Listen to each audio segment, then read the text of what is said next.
Peace! Welcome to the Heavy Spoilers Show. I'm your host Paul, and this video we're breaking down the boys. Episode 6 is now here, and in this we're going to be going through the big reveals, big deaths, big things, and what we think could be happening next time. In it, Homelander finally gets V1 in an episode filled with Easter eggs and callbacks, not to mention some major table setting for Vought Rising. That's something I am kind of worried about, because while writing this video, I saw the news that Gen V has been cancelled. That has been put into production though, it is filming, and as for the characters in Gen V, Kripke has said that they'll appear in other things. So potentially they'll appear in The Boys Mexico, or maybe Vought Rising, and probably most likely in this season. So yeah, where we go from here with these characters we're gonna have to see, but this does kind of act almost as a backdoor pilot for Vought Rising and give us some of the characters for that. The episode basically rips up the status quo and leaves it all to play for going into the final 2 episodes. And look, yeah, I'll not put you through all of this for a whole video, I'll take off the mask. Ugh. Now, we open with the return of the legend, who's played by Paul Reiser. Funnily enough, he's the second Stranger Things cast member, as bombsite actor Mason Dye played Jason in season 4. I mentioned in a few episodes as well how I love the legend's appearance in the comics, which served as lore dumps about Vaught's history. There he was based on Stan Lee and created fake backstories for every soup, including Homelander. Homelander was said to have come from a dying planet and landed here to become our savior, which yeah, you get the nod to that. In the show though, the legend's based off prolific producer and screenwriter Robert Evans. Also love how he name drops celebrities and his X-rated anecdotes just like Soulja Boy. But my guy has fallen on hard times. It feels very Better Call Saul and kind of plays into the fall that he later talks about with Homie. Though he's getting dressed up in a mirror to Ain't That a Kick in the Head by Dean Martin, it sure is a kick in the head after what he's now reduced to. He's on the run after his bank accounts were frozen, but is still sort of working in the industry. In Better Call Saul, Jimmy worked at a Cinnabon, and he also used an old people's home to further his career. And we do take a visit to one later in the episode. But yeah, that might be a reach. I think the legend though is the standout character of this entry, and deep down he must be at his lowest point because he doesn't even object to Homelander killing him. This in some ways saves his life, and yeah, it was just so good seeing how he was just real with the villain. For now though, he's sleeping in the cinema, but he'll be damned if he doesn't look like $1,000,000. Now his alias is Chet Vanderbilt, just like how Saul Goodman's was Gene Takovic. We then cut to the lobby of a VMC, which is a clear parody of AMC. We even see the Nicole Kidman advert later on with another redhead firecracker. Basically explains why we come to this place, but we see that other than Mother's Milk and the legend, it's pretty much empty. And yeah, it reminds me a lot of going to the cinema in these modern times. But with it being a VMC, everything's organised to look like Vought, and we can see that the V itself even looks like a film strip, which we see on Chet's name badge. We've also had VMAX instead of IMAX, and this episode uses a lot of cultural parodies from the V52 Expo that was shown in season 4. There's also a huge standee for the Deep Secrets of Atlantis, which was shown at the Disney Expo parody. This big ocean stand for him becomes bitterly ironic as he allows Vought to put in a pipeline which kills off billions of his buddies. So yeah, just having this eased in at the intro kind of lays the groundwork for what's going to come down the line, and actually a lot of posters in this episode do as well. Now, as we know from the greater VCU,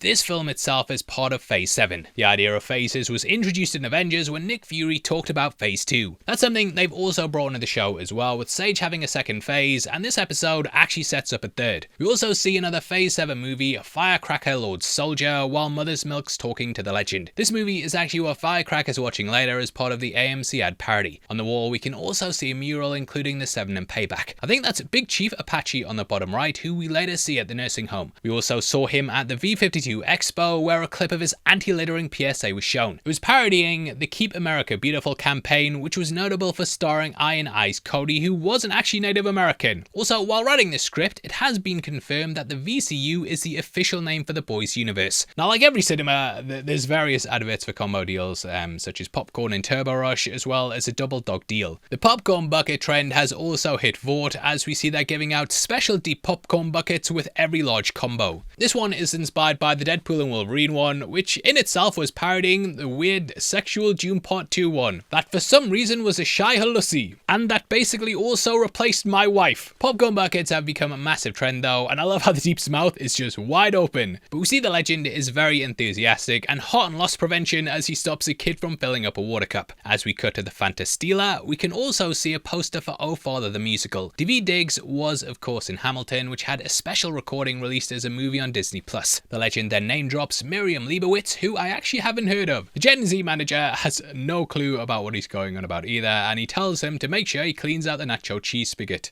Our editor Matt used to work at the Odeon, and he said this was by far the worst job you could do. There's also an iced version of Turbo Rush in the slushy machine next to the popcorn machine. We then see Mother's Milk turn up, and he wants to know where Bombsight is. Behind him, we can also see a poster for a Groundhog movie, with him being a character from the comics that also appeared in The Boys Diabolical. We then see the Firecracker VMC advert as the pair talk, and yeah, the corporation's obviously just covered up her death. Like, they even have her on a slab in the morgue in this episode. It's just in the same way though that they pushed Brave Maeve and A-Train after they died. Well, Maeve faked her death, but you know what I mean. Also wonder if she's going to appear in the show, and with her being on Sage's journal, it could highlight that she's part of Sage's master plan. That journal itself was also seen in season 4 when Sage showed it to Tech Knight, and it appears later on here. Mother's Milk then calls Bombsight the Legend's bump buddy, who is apparently now clean. But the word drugs around Fort Harmony, which is how they figured out it was him. Milk then plays the bad cop here and trying to get the V1, and the Legend notices that he's turning into Butcher. This is also referenced later on after the old Soup's home visit. We see that the quest to destroy Homelander is slowly turning everyone into monsters, with only Huey and Kimiko retaining who they are. Frenchie, you could argue as well, but he doesn't really seem to have much hope for his future beyond DJing in Germany, which I'm sure is great as well. Now, why these two specifically in Huey and Kimiko are hopeful is because they believe that there's gonna be a life after they take down Vought. Kimiko is planning for kids, and Huey just has unending hope. Juxtaposing this, Annie, Milk and Butcher, they've all decided that they're dead and have simply just accepted it. Milk even admitted that if he thinks there's a chance he'll see his family again, he won't do what needs to be done, and they're all kind of just living like they've accepted that they'll die soon. Now, why I'm bringing this up is because it's a theme that's also explored with Golden Geisha. She has the chance at immortality, but also appreciates that life has an end. So Milk swigging away, accepting his death, is just them enjoying the time they have left. This video is sponsored by Mars Men. Now, let's be real, we are getting older. If you've said goodbye to your 20s, then chances are you are starting to feel it. Like, I remember a couple of months ago that by 6 PM, after the kids were finally in bed, I was wiped out, completely drained. My energy was in the toilet. I was struggling to hit my usual reps at the gym, to jog as long as I used to, and was getting way more tired, way faster than I used to. What most guys don't realize though is that after your 30s, your testosterone starts dropping about 1% every single year, and eventually you do start to feel it. I wanted to feel sharp, strong and energized again, so I went looking for real solutions. That's when I found Mars Men. I've been taking it for a couple of months now, and I genuinely feel like my younger self again. Now here's something most people don't talk about. Your body is still producing testosterone, but a huge amount of it gets bound up by a protein called SHBG. It's like having money in the bank, but your card keeps getting declined. You can't actually use it. Mars Men though is specifically formulated to help free up that bound testosterone using natural ingredients. No synthetics, no needles.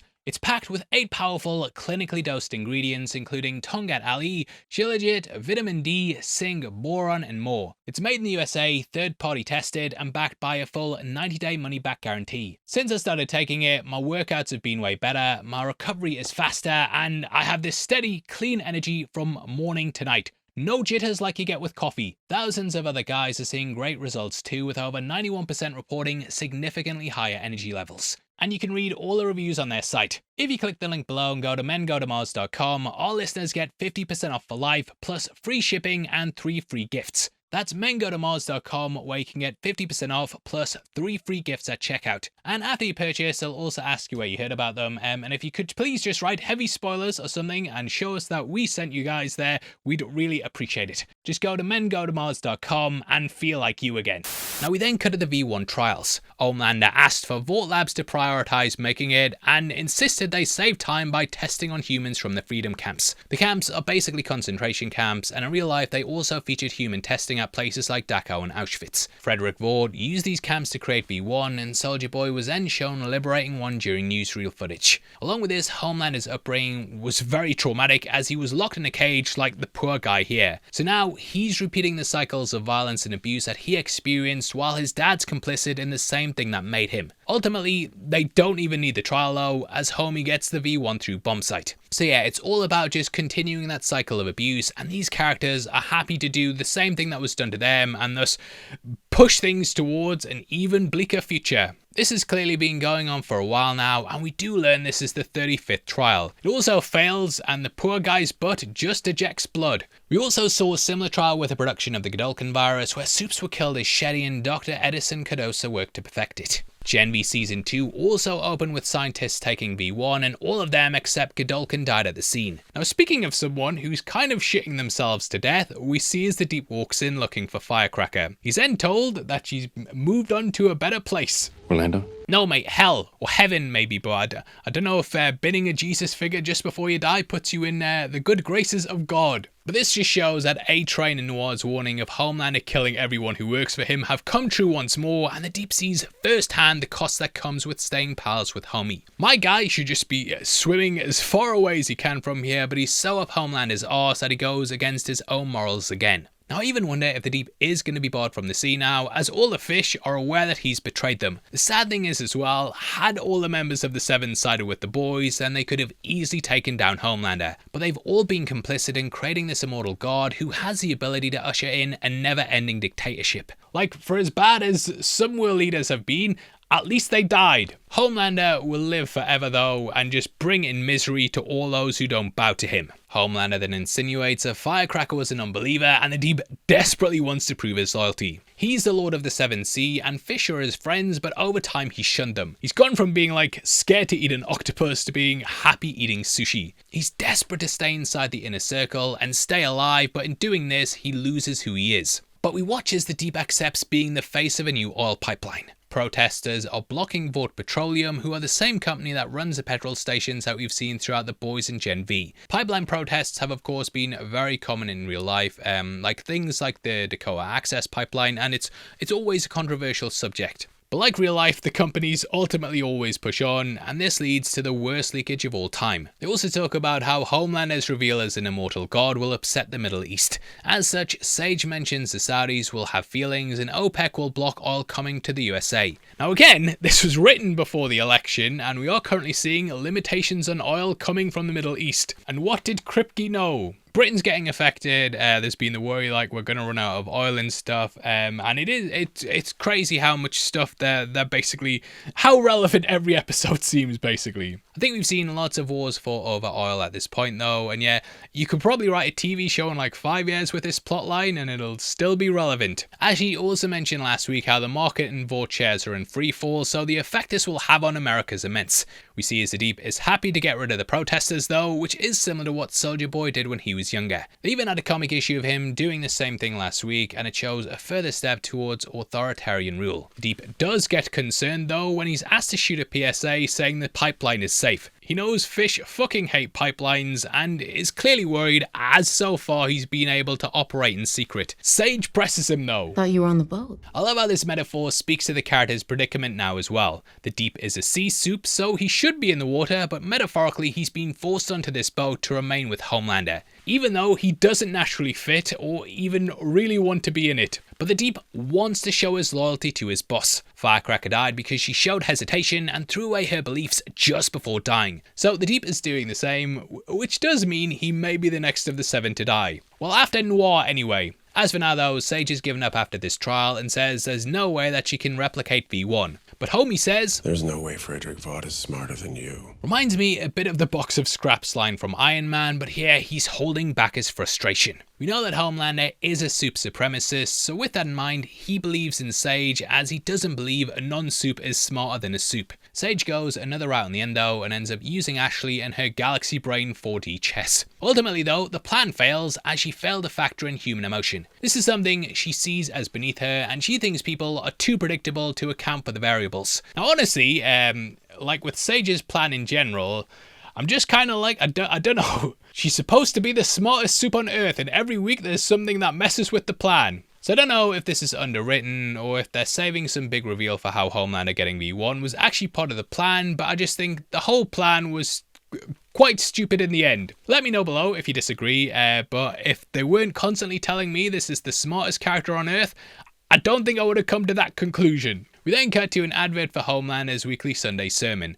Father narrates it and says Homelander was a rebel that challenged the man. Frames him as someone who was a troublemaker and, during his lifetime, Jesus was also seen as a controversial figure. This narration over black and white images is also very similar to the He Gets a Super Bowl advert. Now in the background we can hear Hosier's Take Me to Church, which when taken at face value sounds like a song about, well, going to church. However, it's actually a critique on organised religion, and it's clear that Vought have just taken this as a marketing technique to get people to worship Homelander. Last week's ad appealed to the white rural Americans, whereas this is going after the inner city youths. We then cut to the boys watching the advert and planning their attack. The virus is ready, and they aim to insert it into what looks like an air freshener by the stage. This will wipe out Homelander and everyone in the church. Reminds me a lot of season 2 when Newman popped the heads at the Senate hearing, and Huey is quite skeptical about doing this as the girls haven't got their V1. But as we've touched upon, they have accepted their fate. I think in the end, they'll possibly beat Homelander by using Soldier Boy's powers, the uranium, and the virus combined,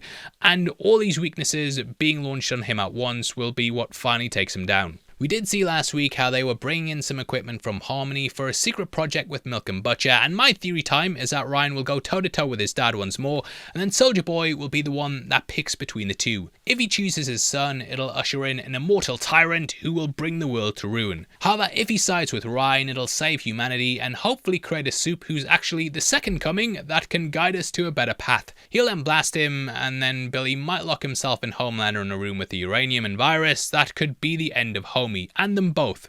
And don't quote me on that yet, but it's just a theory time. He also says that Billy doesn't have to enjoy this that much, which is something that Mother's Milk later says to Sister Sage. You don't have to enjoy it so much. Yeah, but I ain't gotta enjoy it.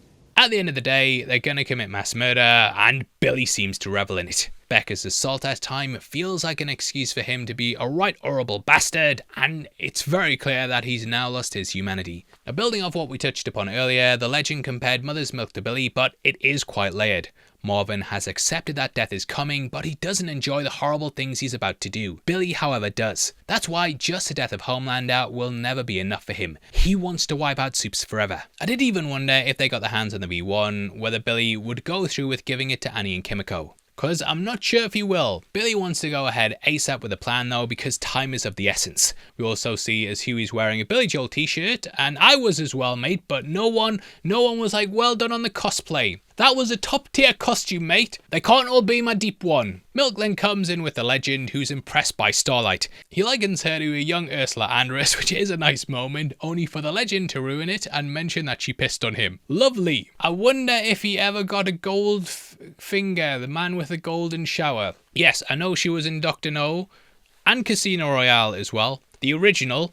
Video of them both on the channel. The legend then suggests getting to bomb site via his girl Golden Geisha, who was mentioned in season 3. I was balls deep in Golden Geisha, and Marlon Brando was apparently balls deep in me. Now Geisha is of course a traditional female performer, and it sounds like her show was very of the time. I loved it, even the parts that were ridiculous racist stereotypes. Kimiko was a massive fan though, and she just appreciated seeing someone who looked like her on TV. He then says that Geisha had a steamy sex scene with Erik Estrada on Operation Orient. Estrada was known for his chips, and Operation Orient is a send-up of less than PC movies and TV shows, but the legend says it was very progressive for its day. It's also the same name as Nazi Germany's plans to link up with Japan through the Middle East in World War II. Geisha is the only chance to get to bomb site though, but as we learn, she's moved into a retirement home. Everyone except Annie and Huey then head there, while that couple are then sent to the church. Frenchie then promises Huey that they will find the V1 and calls him Petit Huey. That's a nickname from the comics, which I haven't actually heard him use in a while. We then go to the 7th Tower and Ashley's being roped into Sage's scheme. Sage wants Ashley to read Soldier Boy's mind to work out where the V1 actually is. She says how she's the VP and it would look bad if the world ended on her watch, and thus refuses to help. So she's chloroformed and Sage gets Ashley to do her bidding, which I absolutely loved. Just watching her kind of puppet the body around as Ashley one's unconscious was such a good moment. Ashley 2 is basically Ashley before she was broken down by the corporation and fear, and is a more virtuous, youthful character driven by taking down the system. I do also wonder how her relationship with Father is going to play into this, as the pair are of course married and they're kind of on opposite sides. Secret Service Detail also asks if everything is okay, and she says, Stand down and stand by. which I did wonder might be a reference to Trump, or it could just be a saying in general in the US, of the good old US of A. Yeehaw! I am not fully up to date with your culture. Do you like hot dogs still? What's it like being a cowboy? Do you wear t-shirts, mate? You do, did you say? Well, why not check out our merch store right below the video? There we have these great designs inspired by the show, and if you love the boys, you'll look the boy wearing these designs. Or girl. There's also big discounts for the summer too, and huge thank you if you picked one up. We then cut to the Big Chief Apache's old TV show from the 70s. I don't care how they did things on the reservation. You're in the big city now.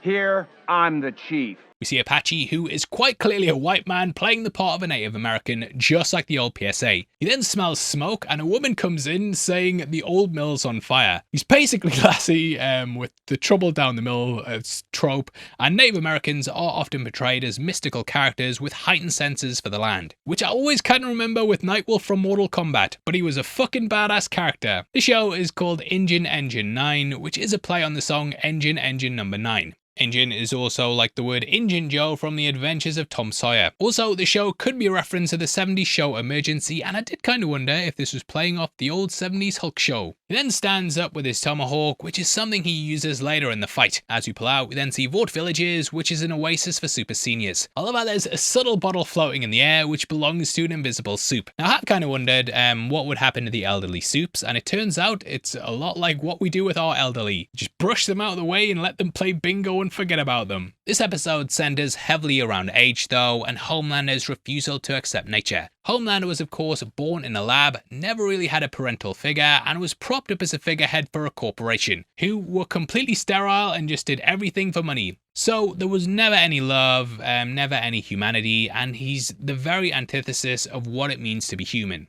So having characters accept their humanity, accept that they must die, it very much works in showing how he's just not human. To the right of the TV is also a poster for The Savior of Saipan, which is a Golden Geisha movie. To the right is a Bombsite film, which is also starring Geisha. This subtly introduces the two characters we're going to meet in the episode, and on the left is a poster for The Curse of Fu Manchu, starring Bombsite, which we saw in season 4. Right at the back we can also see the Big Chief Apache one, who of course is layered throughout the episode. The legend once again tells an X-rated story about a lady who appears to be playing a board game and psychically moving the pieces around.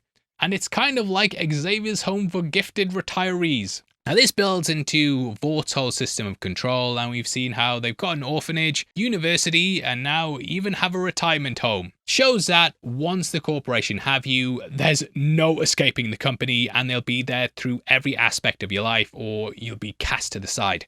As for the soup, apparently she can fly and entered the Mile High Club with the legend. He's banged most of them, but he doesn't like to kiss and tell apparently. Which, you seem to do it a lot, mate. But right now, it's bingo time, bingo time, bingo time. And we find Geisha and the legend name-dropping the actress Marsha Mason. His dick must have been like a fucking pepperoni in the 70s, this guy. As for Geisha, she's played by Naoko Mori, who played Sarah in Absolutely Fabulous and the Spice Girls' pregnant friend in Spice World. And this is the kind of stuff that you won't get from those fuckers at Screen Crush. Kimiko then fangirls, and Geisha mentions that the legend has yellow fever, which is an outdated term for men who prefer Asian women. He then mentions how she and Bombsite were close, but she lies saying she doesn't have a number, when really she has over 20, as we see later on. And obviously, you know, when you're immortal, you're going to change your phone number quite a lot, yeah, it does make sense she's got 20 of them. For now though, they've apparently fallen out of touch, as Geisha doesn't want to be immortal. It's something that Frenchie and Kimiko are going through as well, as their lifestyles just don't make them compatible. Kimiko needs a V1 to stay safe from the virus, but in turn this will make her immortal.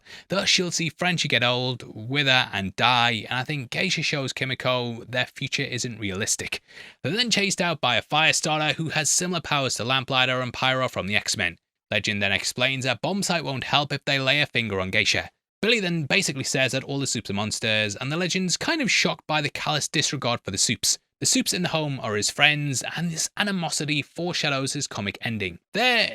We'll talk about it in the spoiler section, but there is something interesting that happens in this episode that I do think layers the groundwork for what could be happening there. We then cut to the Deep's PSA for the pipeline. Season 3 had some promotional material showing the Deep advertising $7 a gallon petrol, and this is just building off the back of that.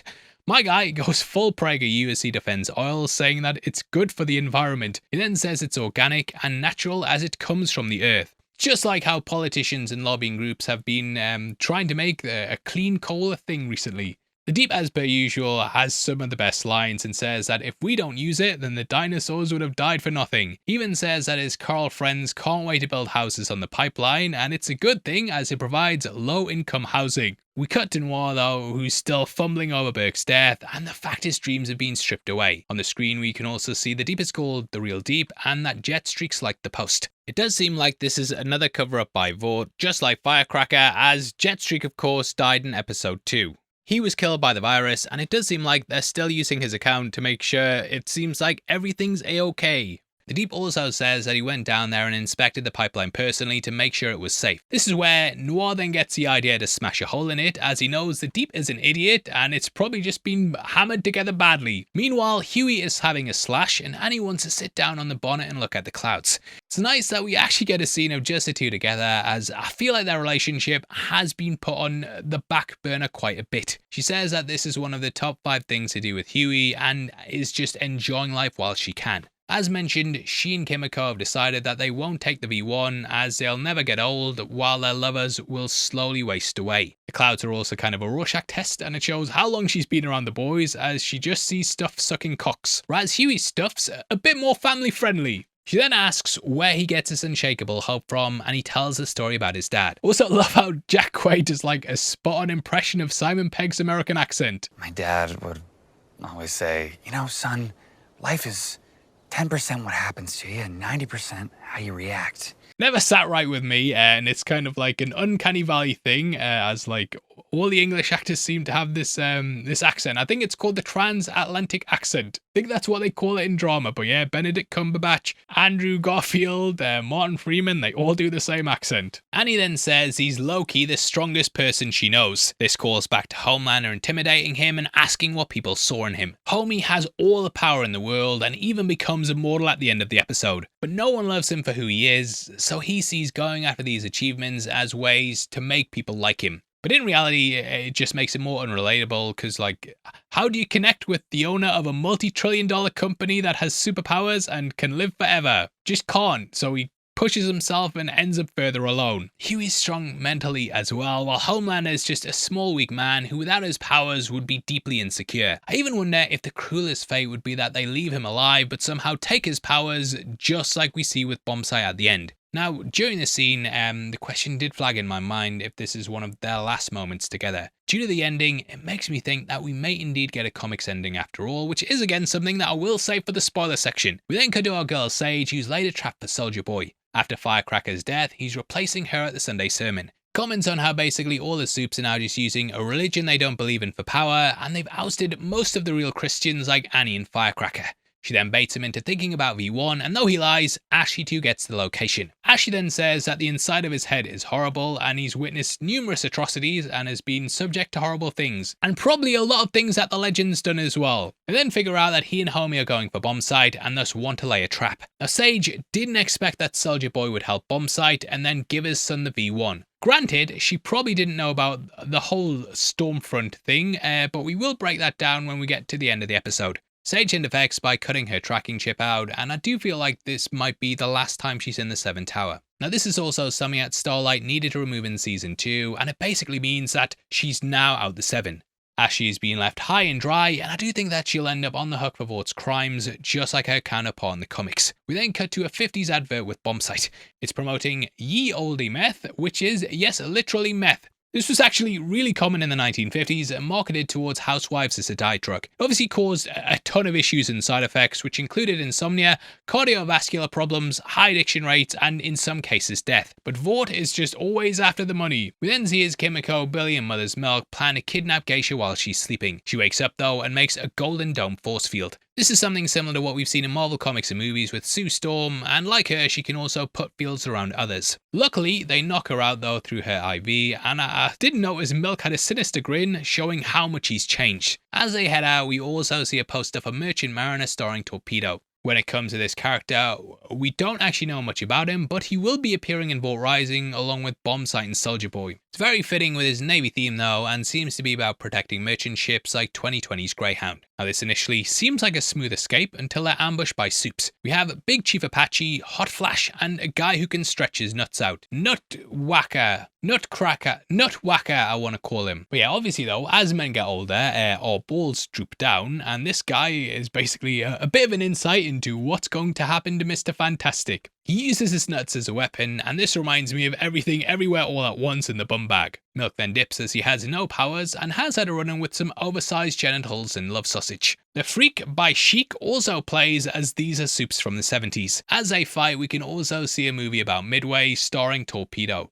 It appears to be about the major battle on the island in World War II. Billy's brutality is also on full display here as he makes light work of the old Supes while Kimiko begs him to stop. She then gets tomahawked by Chief and Billy knocks him out. We then cut to Homelander and Soldier Boy, who've arrived at a tip received by Crime Analytics, but they see it's just a ploy by Sage. She plans to divide them further by showing the footage of Stormfront giving Homelander an old-fashioned, which is something that we saw happen in Season 3. Soldier Boy is horrified by what he's seen, and as we learn, he deeply loved Clara. So he's just seen his son get a handy from his dead ex, which is mental. It also speaks to one of the themes of the episode, which is about love and what it can make you do. Geisha and Bombside have had to let go of theirs, and I'm guessing that Kimiko and Frenchie will as well. In the end, Soldier Boy gives Homelander the V, as he believes that's what his love Sage would have wanted. None of them are really acting for themselves though, and they're sort of acting for the feelings of the other. For example, Geisha knows Bombside will be devastated if he sees her grow old and die, and thus it's easier just being apart. Soldier Boy is acting on behalf of the woman that he loved, and Kimiko and Frenchie don't know how it's gonna go, but I think the episode is kind of telling us. But yeah, love and letting go is something that Homelander's also had problems with too. Like he even had his shapeshifter appear as Stillwell because he couldn't part with the memory and kept Stormfront alive even though she wanted to die. In this moment though, Homelander's quick to blame his son, as Ryan was the one who burned her. It's his fault. In reality though that happened, he kept her alive in his room at the Seventh Tower, which is also exactly what he did to his dad. And it's sort of like poetry they rhyme. Sage's plan appears to work though, as Soldier Boy says that Homelander doesn't deserve to live forever. However, later on he realizes that Homelander really is the upgrade after all. We then cut to the Democratic Church of America as Huey loops the security cameras. Sometimes I forget he was a bit of a tech whiz, and they of course do this sort of thing a lot in spy movies. I remember like back in the day when they first started doing it, they were like loop the footage and you had a big scene, you're like whoa, they're looping the footage, this is crazy. And nowadays you just have the character say it and you already understand that they know how to do it. But yeah, as they breaking in, we see a wall of psychics. Now while this isn't a plot from the comics, I have two ideas, two theory times if you will. The first is that Homelander could be using them as sort of precogs like Minority Report and as a way to see the future. However, there's also the possibility that Homelander could be using them to mind control the country into accepting him as a god. On the top row, you can see Kate from Gen V, and in the second row, there's a character that's clearly a reference to Avatar: The Last Airbender. With Kate being the most notable one there though, I'm guessing that she's the person who's going to get brought into the show, and I'm guessing Homie might use her as a way to push America into obeying their new leader. The couple then head into a freezer and find Firecracker's body. And he says she should feel relieved, but instead just feels sad. The pair of course have history though, as Annie was basically a bully that nudged her towards this life after pushing her out the pageant circuit. Annie realizes though that she was still a human being, and Huey says that's probably why Homelander killed her. As we've seen, all the people who don't believe his ridiculous lives are seen as dissenters and then killed for the crime of questioning him. Now with them keeping her body here, I do kind of wonder if they're going to use it as a prop and a way to further paint Starlight in a bad light. Also, the fact they haven't held a funeral, they had the bit with the VMC at the start, it makes me think they might be pushing the lie that she's still alive. And they have shapeshifters so they can basically do what they want. It's not like Firecracker had any powers that necessarily you'd want to see all the time to prove it was her. We then cut to Billy and Mother's Milk trying out the phone numbers which don't work. Geisha also asks how to delete them as she doesn't want any contact with her ex. And it reminds me a lot of my grandma being like, how the fuck does my phone work? I'm paraphrasing there. But for now, the pair want to torture her, and even Frenchie's weirded out by it. We can see that both Mother's Milk are going too far, as clearly she has no idea where Bombsite is. They're then startled by Sister Sage, who's found their hideout. Villain switches sides in the final hour. What a twist. Shock that never happens. She's poking fun at the side-swapping trope, but she genuinely needs the boys. They both have the same aim, even if she wants to go on and cause the apocalypse after stopping Homelander. Which is kind of what Billy's after as well. Milk then asks why they should trust her because she's spent the last few years building Homelander up. She says that they shouldn't, but she explains that she knows what Huey and Starlight are up to, and she's clearly protecting them. Sage doesn't care about the virus killing Supso as she'll be in her bunker reading. She also knows how to contact Bombsite, and in reality is the only chance they have, so they begrudgingly accept. We then cut to Ashley speaking to the press and explaining that the Vought petroleum pipeline has caused a massive oil spill. She also says that she's shaking off a migraine, which is a side effect of the chloroform. The spill is bigger than the Deepwater Horizon one though, and I did wonder if they'd get the Deep to say, "We're sorry." And deep water is in deep water. We then cut to him covered in oil looking like Jon Snow at the Battle of the Bastards. Now I think throughout the show, we've constantly seen characters covered in blood, which highlighted the blood on their hands. Though it isn't blood per se, it still evokes the same imagery and how the Deep has crossed the line that's led to the death of those he cares about. That's often how blood appears in the show, and it's a nice symbolic way to highlight he's gone through a baptism that's changed him. He can't breathe as he also has gills, and though they clean him up, his friend Jeremy isn't so lucky. In his dying breath, the fish says he knows what he did and he's finally lost the support of the sea life. Now this should be the moment that he changes, but somehow the Deep keeps sticking around like a barnacle on a ship. Fish metaphors! But after Firecracker and Noah's death, plus Sage's defection, him and O-Father are like the last members of the Seven. Well, Soldier Boy as well, but it doesn't really seem like he's that part of the group. The boys and Sage then wheel out the geisha as bait for Bombsite, which felt a bit It Follows-y. Have you seen It Follows? It felt a bit like that. They all know that he'll turn up though, as if Frenchie received an image of Kimiko tied up, he'd also try to save her. And he minches his froggy legs. We then see Kimiko is really nice to the character and apologizes for what they're doing. She watched every episode of Undercover Geisha and learned English by viewing it with subtitles. Frenchie then reveals that they're after the V1 and she says she'll ask Bombsite to give it to them. He stole it for her so they could be together forever and ever and ever. However, she refused it and he left because seeing her get too old is just gonna be nothing but painful. If you've been watching our coverage of Invincible, then we have talked about this sort of thing with the Immortal and how he basically had to constantly keep watching the people he loved died. So they would rather just spend their life together, and if it ends, and they had a good life. Geisha then says, "Summer is only beautiful when you know winter's coming." And from this, I take her as saying that being young is great, but you can't do it forever as it just becomes tedious. It's like having Christmas every single day. You get bored of it and never have the excitement leading up to it. It also reminds me of Claudia in Interview with a Vampire who is doomed to be forever young. Kimiko even talks about how she doesn't want to be a vampire either, and this is why she and Annie won't take it. Hell, even with the V, Geisha clearly ages a lot slower than regular people, and in the episode I'm sure they say she's in her 80s, but she doesn't look like that. And this is kind of similar to Captain America. Though we have seen him as old, at the end of Endgame he was about 120. So he aged a lot slower, and our editor Jaden actually brought up that for every 2 years that Peggy aged, Cap aged about 1. So he would have had to go through that pain as well, but he was clearly accepting that they had a good life together. Unless Doomsday undoes it all, but we will see. But something similar has clearly happened with Geisha as well, but even then Bombsite doesn't see there as being enough time. Cutting to Annie and Huey, they arrive at the church stage and we see a massive golden statue of Homelander. He's in a crucifixion pose, and this is playing off the Bible's warning of worshipping false idols. As she said earlier, Annie knows this church inside out as she used to escape to it a lot as a teenager. As we know, she grew up in a religious household and her mum lied saying her powers were a gift from God. Her strange religion then went hand in hand with the realization that the Seven are just corporate puppets rather than heroes. Also wonder if the meeting here is still going to go down, and this might be the location of a big showdown in the end. Annie saw how religion was brainwashing the youth and then stood up at Believe Expo and delivered a big speech.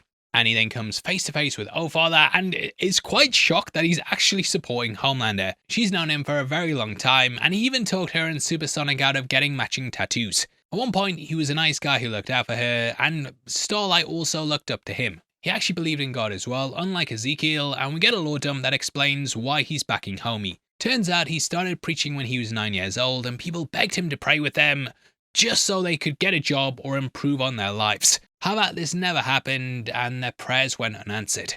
Thus, he lost his faith and started to think that God wasn't listening. Religion is all about having faith and trusting that your God is real, but Father needed something more tangible. He sees Homelander as God in human form and is someone that he can speak to and interact with. And he then tries to appeal to reason by saying that Homelander killed Firecracker and he'll do the same to him. Same line that A-Train and Noir used on the Deep, but their Wakwaman is too stupid and Father is too blind due to his faith, and this falls on deaf ears. They then go to fight and his powers remind me a lot of Black Bolt. He just blasts her back with his voice and she doesn't really stand a chance of standing against him. He's actually deceptively powerful and could probably fuck up a lot of the soups. But Huey comes out and threatens to use the virus. He bluffs by saying that Annie took an antidote and thus Father backs off as he doesn't want to test him. Appealing to him is out the window though, and like the comics, he's ride or die for Homelander. Now thankfully the show is fleshing out his character a lot more than the source material, and David Diggs is absolutely crushing it. We then cut to the Manhandle studio and see the Deep crying while watching a news report. Noir then says there's plenty more fish in the sea. Oh wait, they're all fucking dead, which was my favourite line in the episode. Deep is clearly fucked up though. Now we're even, Steven. Now I might be reaching, but this could possibly be a reference to the Deep's canonical friendship with Shia LaBeouf. The Deep then says that Noir killed 1.4 billion fish, but Noir claps back by saying the Deep killed a national treasure. And hey, as someone who's a veggie, I don't care if it's an animal or what, I view all lives as important. Well, more important than Adam Burke's life at least anyway, mate. Sucks to suck, dipshit. Stop! Loser! Oof, burn, burn, burn, burn. The Deep then crashes out and kills Black Noir by strangling him with a cable and knifing him in the neck. You were never my bro. Now, I do kind of have my issues with this, and it's not because I think Noir 2.0 is great, which I do, but beyond that, I think the soups should be harder to take out, and granted, A-Train and Firecracker were killed by Homelander, so I do get that. However, combined with Noir, it makes him sort of look a bit soft in a season that's all about creating a virus to kill those deemed to be insanely powerful. Like, I remember how Translucent was almost impossible to kill, but now they're dropping like flies. So yeah, I am kind of back. Look, it was a nice surprise, but yeah, I don't even think you guys need the virus, mate. Just go in and fucking take them out. And hey, at least there's some major deaths in this season, unlike Stranger Things Season 5. But the Deep realizes he's made a massive mistake here as he's wiped out a member of the Seven, which is something I don't think Homelander will be happy with. Even though he was clearly going behind the Seven's back, Homelander is the one who gives the orders. Somewhat also mirrors Noir's fate, as both happen in the Seven Tower, and it just shows that the Deep's going more towards being like Homelander. But yeah, now he has to deal with just killing his bro and also having to be the face of the pipeline. Slowly he's losing all his friends, and he's doing it for a man who I would say probably hates him. But the Manhandle podcast is supposed to be where men uplift each other, but all we've seen is men tearing other men down. Cutting back to VMC, we then see our poor boy the Legend being told to clean up the toilet. The manager is then killed by Homelander even though he didn't need to do it at all. It's just purely an intimidation tactic, and the Legend then tries to bullshit his way through it, saying that he remembers meeting Homelander once. It's a stark contrast to what he's later like though, where he just accepts his fate and thus he's saved because of it. Now in the comics they met at the start of his career, but here the Legend works Stillwell's job before her. So I imagine he was fairly involved with Project Odessa early on. The tension is just simply fantastic here as well, and we have Riser nervously rattling away while Star just stands there in silence until the end. I'll gladly tell you anything you want to know.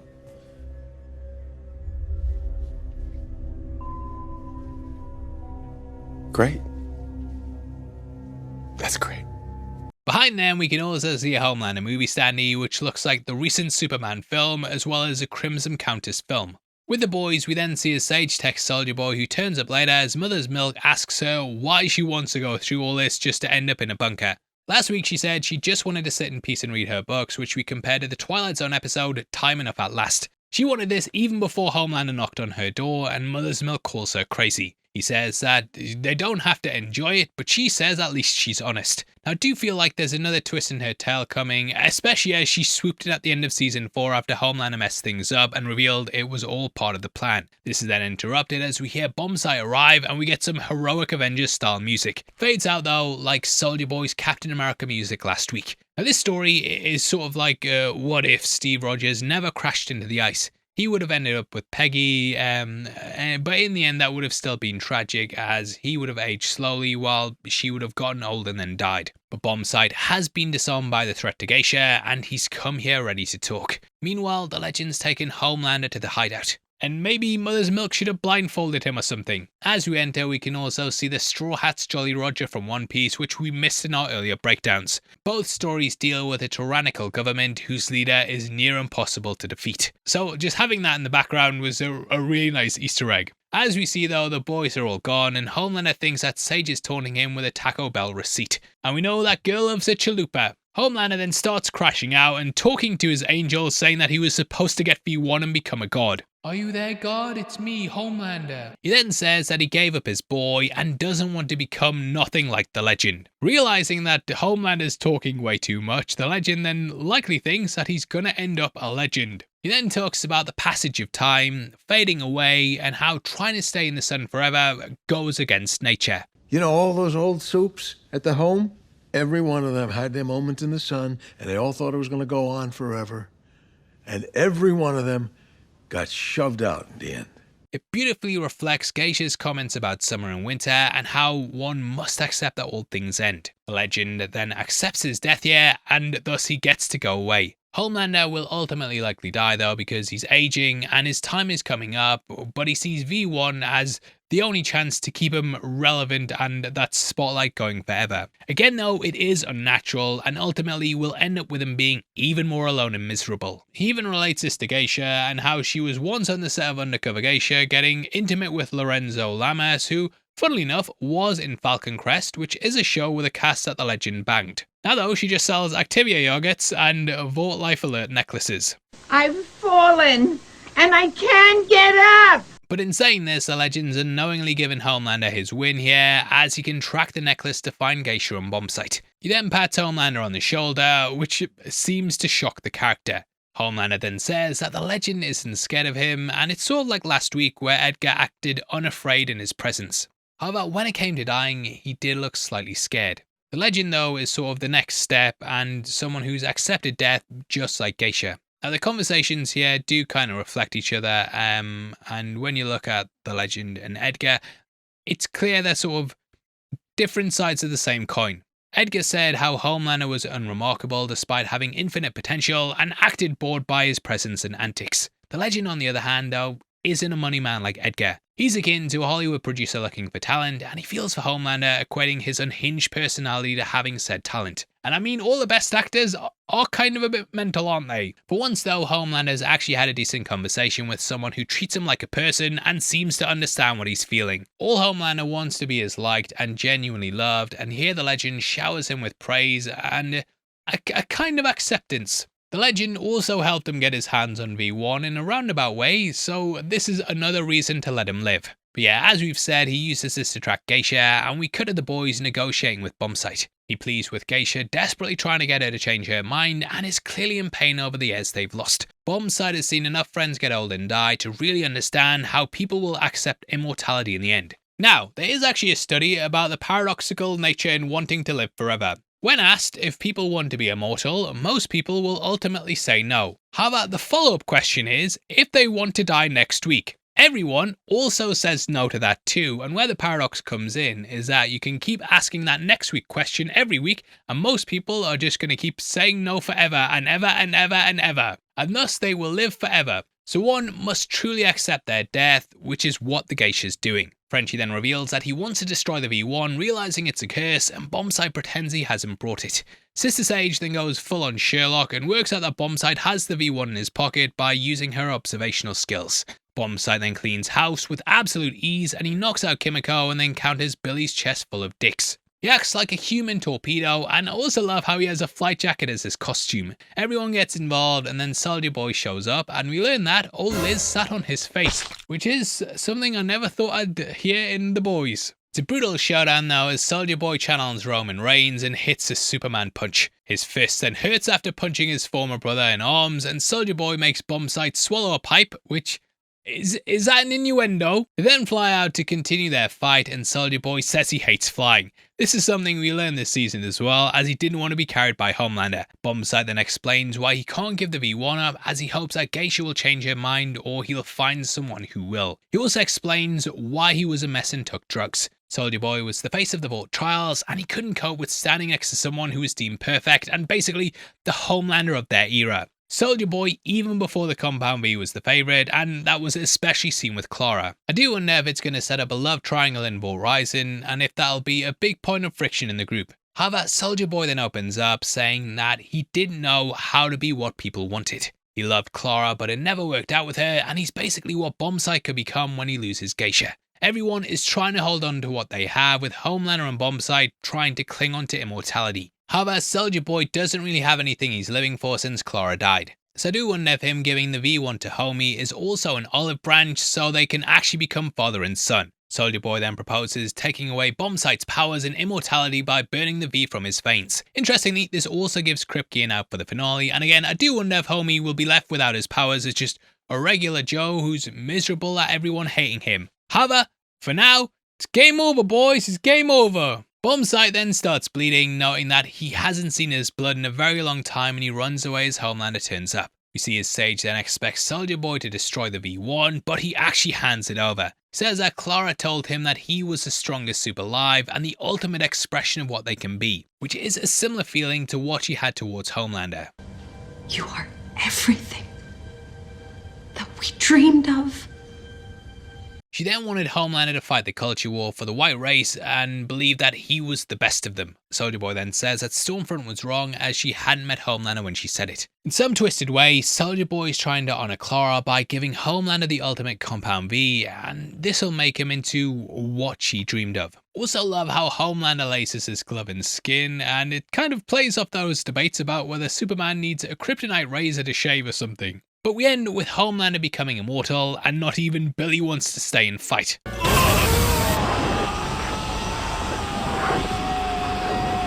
Run. We also see his powers glitch, and he then shoots lasers up into the sky like Cyclops in the opening to the X-Men animated series. His laser vision glitching out is also something we saw at Fort Harmony when he was exposed to the uranium. There, Billy saw what radiation did to him, and is now seeing what radiation can do to a V1 enhanced soup. So, this is kind of like the only option left for them. The problem is they'd need to get Homelander into a box like at Fort Harmony, which is something he won't do willingly or fall for a second time. And maybe it's time we just get your hands on a nuke. But anyway, that closes out the episode, and what a great entry it was once more, and I think that this season's been really strong. I did think that stringing the V1 along was maybe getting a bit tiresome. I don't know if they could have done it another week, but with us also only having 2 episodes left, having Homelander be an immortal for too long would be a bit much, as he'd be very overpowered. But yeah, I really enjoyed this episode as well, and though Sage's plan doesn't seem like much of a plan at all, I think the show's just really unpredictable, and you never really know what you're going to get. But yeah, great episode again, that wraps up our breakdown on this bit, and for the next part of the video, we'll be going into the spoiler section. So if you haven't read the comics, then thanks for watching, and I'll see you on the next one. Now, obviously, you know, the Legend survived this episode, which is a very rare occurrence when a human faces off against Homelander. Like, my guy kills anyone that mildly inconveniences him. In the comics though, the Legend does die, but Billy's the one to kill him. He does this so no one can stop him from blowing up every soup after he kills Homelander. And I do wonder if Billy killing the Legend is something that happens, as he mentions in the episode how the soup's on people and wants to wipe them all out. This is something that the Legend clearly doesn't believe, and I think if they show him walking away from Homelander and then getting killed by Billy, it will kind of play into the idea that Billy's as bad, or if not worse, than Homelander. Because he's willing to kill soups that aren't even involved at all, just kill them for the fact they're soups. So I do think that eventually they might stop Homelander, but not content with this, Billy will then try to kill every soup using the Godolphin virus, only to be stopped by Huey. I feel like Mother's Milk as well is kind of going to go back and forth, as he's someone who's quite close with Billy at the moment, but if pushed too far, or say he sees his family or something, I feel like he's going to go against what they're doing. So yeah, I do feel like even in the end we still might get a Butcher versus the Boys showdown where they basically stop him from unleashing the virus and killing every soups after they've beaten Homelander. But yeah, that's it for the video, and huge thank you for watching. If you want to follow us on Instagram as well and keep up to date with what we're doing, then make sure that you check us out at Heavy Spoilers. As always, members of the channel also get early access to big breakdowns every single week, and for just 99 cents a month, you get a big video a week before anyone else, at least. We are kind of hitting a point in the schedule where we're actually 2 weeks ahead, so you get those videos 2 weeks before anyone else. And it's just less than $1 a month, and less than $12 a year. A huge thank you to everyone who does that, and if you want something else to watch, guess what? A breakdown on screen right now. The Daredevil finale is now here, and MT's broken it all down, so if you want to head over there right after this, I'm sure he'll greatly appreciate it, and I will too, and thank you for all the support. If not though, huge thank you for sitting through this video. I've been your host Paul, you've been the best, and I'll see you next time. You take care, peace out.